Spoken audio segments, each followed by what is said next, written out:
சென்னை விமான நிலையத்தில் 30 கோடி ரூபாய் மதிப்புள்ள ஹைட்ரோபோனிக் கஞ்சா பறிமுதல் செய்யப்பட்டிருக்கிறது. தாய்லாந்து நாட்டிலிருந்து மலேசியா வழியாக சென்னை விமான நிலையத்தில் இந்த கஞ்சா கடத்தல் நடைபெற்றிருக்கிறது. சாக்லேட் பாக்கெட் மூலம் இந்த கஞ்சா கடத்தல் நடைபெற்றிருக்கிறது. பாங்காக்கிலிருந்து கஞ்சா கடத்தப்பட்டு வருவதாக சுங்கத்துறை வான் நுண்ணறிவு பிரிவுக்கு கிடைத்த ரகசிய தகவலின் அடிப்படையில் விமான நிலையத்தில் சுங்கத்துறை வான் நுண்ணறிவு பிரிவினர் தீவிர சோதனையில் ஈடுபட்டிருந்த நிலையில் சுங்கத்துறை கண்காணித்த போது வட மாநிலங்களைச் சேர்ந்த 3 பேர் குழுவாக வந்த நிலையில் பிடிபட்டிருக்கின்றனர். 3 பேரின் உடைமைகளை சுங்கத்துறை அதிகாரிகள் சோதனையிட்ட போது பெருமளவில் கஞ்சா இருப்பதைக் கண்டு அதிர்ச்சியடைந்த சுங்கத்துறையினர் அவர்களிடமிருந்து 30 கிலோ ஹைட்ரோபோனிக் கஞ்சாவை கடத்தி வடமாநில பயணிகள் 3வரையும் கைது செய்திருக்கின்றனர்.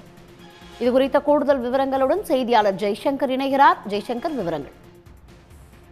தாய்லாந்து நாட்டில் தலைநகர் பாங்காக்கிலிருந்து பெரிய அளவிலான ஹைட்ரோபோனிக் கஞ்சா, உயர் ரக கஞ்சா விமானம் மூலம் கடத்தி வருவதாக சென்னை விமான நிலைய சுங்கத்துறை ஏர் இன்டெலிஜென்ஸ் அதிகாரிகள் தகவல் கிடைத்தது. இதனை அடுத்து அவர்கள் தொடர்ந்து கண்காணிப்பில் ஈடுபட்டு வந்தனர். இந்த நிலையில் இன்று சர்வதேச விமான நிலையத்தில் இந்த தாய்லாந்து நாடு பாங்காக்கிலிருந்து மலேசியா வழியாக வந்த விமானத்தை வந்த பயணிகளை சோதனை செய்தனர்.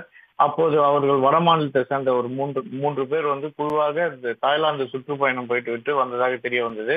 அவர்கள் ஏன் சென்னைக்கு வந்தார்கள் என்ற சந்தேகத்தின் பேரில் அவர்களை தனிமைப்படுத்தி அவர்கள் உடைமைகளை சோதனைத்த போது அவர்கள் சாக்லேட்டுகள், பிஸ்கெட்டுகள் உள்ளிட்ட அந்த உணவுப் பொருட்களுக்குள்ள ஹைட்ரோபோனிக் கஞ்சா 30 கிலோ கஞ்சா கடத்தி தெரிய வந்தது. இது சர்வதேச மதிப்பு 30 கோடி என தெரிய வந்தது.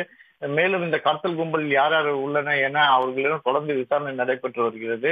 இது போல கடத்தல் கடத்தி இங்கிருந்து சென்னையிலிருந்து பல்வேறு மாநிலங்களுக்கு கடத்தத்துக்கு அந்த வட மாநில கும்பல் ஏற்பாடு செய்ததாக இந்த விசாரணையில் தெரிய வந்தது. இதனடுத்து தொடர்ந்து விசாரணை நடைபெற்று வருகிறது. 30 கோடி மதிப்புள்ள 30 கிலோ ஹைட்ரோபோனிக் கஞ்சா உணவுப் பொருள் பாக்கெட்டுகளில் மறைத்து வைத்து கடத்தி வந்தது சென்னை விமான நிலைய வட்டாரத்தில் பெரும் பரபரப்பை ஏற்படுத்தியுள்ளது. தகவல்களுக்கு நன்றி ஜெய்சங்கர். உடனுக்குடன் செய்திகளை தெரிந்து கொள்ள சன் நியூஸ் பெல் ஐகானை கிளிக் பண்ணுங்க.